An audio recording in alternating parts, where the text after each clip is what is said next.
پڑتا ہے؟ میں جگنون خوش نصیب لوگوں میں سے ہوں جنہوں نے اسلام کو کتابوں سے کم پڑھا ہے اور اپنے سامنے ہوتا دیکھا ہے زیادہ. سبحان اللہ. کہ آج کے دور میں ہمارے محلے میں ایک کسائی تھا جو کچھ تھوڑا سا لڑاکا تھا. اس نے اپنے گھر کے سامنے 2 پلر لگا کے گلی بند کر دی کہ یہاں سے گاڑی نہ گزرے. ایک گاڑی والے صاحب گزرے اور انہوں نے کہا کہ کس نے یہ پلر لگائے ہیں. اس نے پلر گرائے. کسائی اندر سے آیا, جھگڑا ہوا اور اس نے ایک اینٹ اٹھا کے وہ صاحب کی گاڑی کی ونڈ سکرین پہ دے ماری اور گاڑی کی ونڈ سکرین ٹوٹ گئی. اس نے کہا ٹھہر جا, میں تیرا علاج کرتا ہوں اور میں ابھی بندے لے کے آتا ہوں. کسائی نے جب یہ سنا تو وہ بھاگ کے ہمارے گھر آ گیا اور آ کے بس صاحب کے پاس آ کے بیٹھ گیا اور اس نے کہا کہ جو بندے لے کے آ رہا ہے مجھ سے غلطی ہو گئی ہے. آپ نے کہا اچھا کچھ نہیں ہوگا, تم بیٹھ جاؤ. وہ صاحب جو تھے وہ 8-10 بندے اکٹھے ہو کے تو ہمارے گھر کے باہر آ گئے کہ جی اس کو نکالیں باہر, ہم اس کو آج پھینڈے لگائیں گے.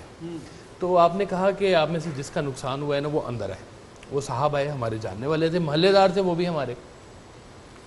آپ نے کہا کہ اچھا یہ بتاؤ کہ اس کو معاف کرتے ہو؟ اس نے کہا نہیں جی میں نہیں معاف کرتا. پھر آپ نے کہا کہ اچھا تمہارا نقصان کیا ہوا ہے؟ اس نے کہا جی میری ونڈ سکرین کا نقصان ہوا ہے. کتنے کی ہے؟ اس وقت اس نے بتایا جی 2500 کے 3000 کی ونڈ سکرین ہے. یہ اس دور کی بات ہے جب 100 روپے کا 10-12 لیٹر پیٹرول آ جاتا تھا. اچھا ٹھیک ہے, اوکے, یعنی کہ مہنگی. ہاں, تو سرکار نے نا پرس میں سے 3000 روپے نکالے اور ان کو دیے.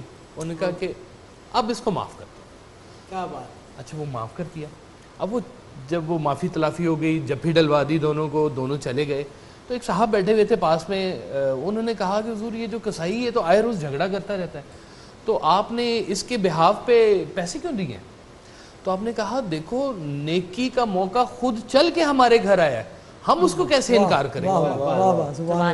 تو یہ جو حقوق کی جہاں بات ہوتی ہے نا کہ جس کو احساس نہ جگائے اسے کوئی نہیں جگا سکتا.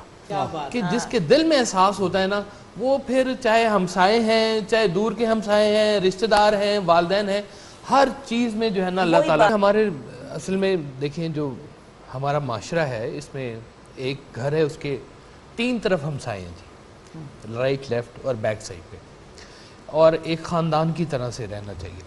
اور جب سرور کائنات ایک نماز پڑھا رہے تھے فجر کی نماز, ایک صحابی نماز پڑھی اور سلام پھیرا اور گھر بھاگ. دوسرے دن بھی ایسے ہوا, تیسرے دن بھی ایسے ہوا. تو ایک دن پھر پوچھ لیا کہ بھئی آپ دعا میں بھی شامل نہیں ہوتے, آپ گھر چلے جاتے ہیں, تو آپ کو اتنی جلدی کیا ہوتی ہے؟ تو انہوں نے صحابی نے فرمایا کہ جی میں نے جا کے بچوں کو اٹھانا ہوتا ہے, اور اٹھانے سے پہلے ہمارے ہمسایوں کا کھجور کا درخت ہے, تو وہ جب ہوا چلتی ہے تو ان کی کچھ کھجوریں ہمارے صحن میں گر جاتی ہیں, تو میں وہ کھجوریں اٹھا کر تو ہمسایوں کے گھر واپس پھینکتا ہوں کہ غلطی سے میرے بچے کہیں وہ کھجور نہ کھا لیں, کہ اتنے ان کے حقوق ہیں کہ اجازت کے بغیر ہم ان کی کوئی چیز بھی نہ لیں, تو پھر میں بچوں کو اٹھاتا ہوں. یہ ہم جو اسلام ہے جی یہ مکمل طور پر ایک احساس کا نام ہے. اگر آپ کے اندر وہ احساس پیدا نہیں ہو رہا تو اس کا مطلب ہے آپ اس پاتھ کے اوپر نہیں چل رہے ہیں. کیا بات. ہمیں جو بزرگوں نے بھی سکھایا, جو ہم تک اسلام پہنچا, ہمارے بزرگوں نے جو ہمیں بتایا وہ یہی سکھایا کہ اپنے دل میں احساس پیدا کرو. مجھے آپ نے ایک دفعہ فرمایا کہ دیکھو اگر کسی کے لیے کوئی دعا کرنی ہو نا تو پہلے اپنے آپ کو اس کے شوز میں کھڑا کرو, محسوس کرو کہ وہ کیا کر رہا تھا اس وقت, پھر اس کے لیے دعا کرو, تو پھر اللہ بھی سنے گا تمہاری دعا.